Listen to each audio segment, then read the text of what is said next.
নমস্কার বন্ধুরা, আমি সৌরভ। এটা আমার ঢেঁড়সের বাগান। এই যাত্রা হচ্ছে মাইকোটেন। একটু ঠান্ডা থাকলেও ঢেঁড়স ধরে যায়। আজকে জানুয়ারির 14 তারিখ ভিডিওটা শ্যুট করছি। ঠান্ডার পরিমাণটা খুবই বেশি। ঠান্ডার কারণে গাছগুলো বাড়তে পারছে না। সার দেওয়া আছে, কোপানো হয়ে গেছে, তাও এগাত্রা গাছ এখনও মরছে। মরার কারণ ঠান্ডা অতিরিক্ত। গরমের দিনে গাছের প্রবলেম খুব কম হয়। জমি প্রায় 10 কাঠার মতো আছে, আর সাইডে শশা বাগানটা পুরো লাল হয়ে গেছে। যদিও আমার নয়, পাশে একজন কাকুর।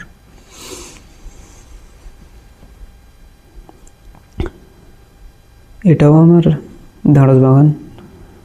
এটা 12 কাঠা আছে। এখানে 3 রকমের ঢেঁড়স লাগানো আছে। এটা গরমের জাত, গরম পড়লেই হবে। তাও শীত থাকাকালীন আমি বীজ ভরে দিয়েছি। এদিকটা আছে বিলাসা আছে, মাঝে ক্লাসিক আছে, আর ওই দিকটা 517। ধন্যবাদ।